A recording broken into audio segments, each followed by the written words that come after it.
Tortillas.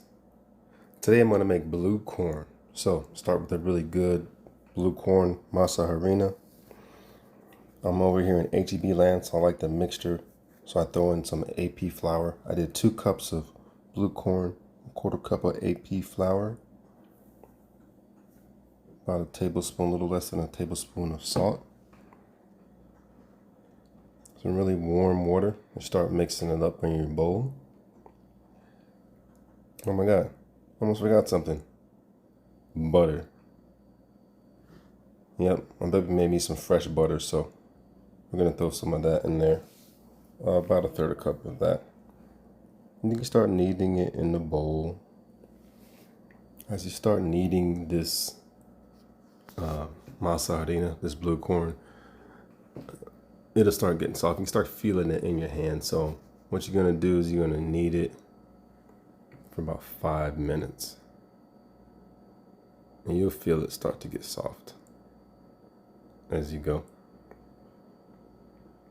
And this company that makes this masa harina, it is an heirloom masa harina. It was made from heirloom corn from Mexico, not the industrialized corn. So you see how much softer it is. My dough was a little sticky, but it's fine. We can work with it. Knead it, get into a nice ball.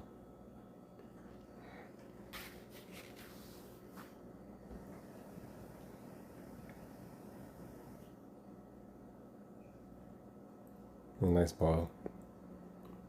And it should be unsticky to the touch.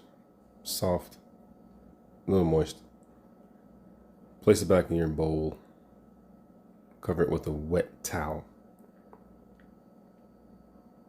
And then you're gonna let that sit for 15 minutes or so. Okay. So, now you have your ball, your big ball. You wanna measure out your tortillas. I like to use a scale. If you have a good eye, that's totally fine. I measure it out to about 40 grams. Somewhere around 40 grams roughly. I like my tortillas really thin as well, so. And it takes a little practice. So we're gonna measure out tortilla balls. Place them on a cookie sheet.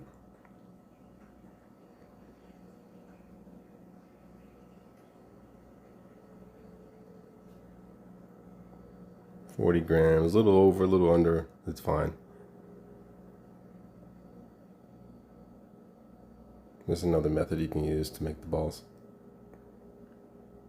And then, once I have all the balls out on a cookie sheet, I'll cover it in plastic wrap. And so what I'm going to do is let this rest for about 30 minutes. And I like to cover it with a towel too, so it gets that little extra moisture in there. So then you can take a Ziploc bag, freezer bag, on your press so it doesn't stick to your press. And then press it down. What I find with this type of tortilla press is you gotta, for like the thinness that I like, you wanna move it around some. This one came out kind of janky, but the other ones were fine. I use 2 skillets when I make my tortillas. Skillets I find to be the best. And so I have 2 skillets going. Yeah, and hopefully you get a nice little bubble as they're being made. Throw them in a container. Cover it with a towel. There you have it. Blue corn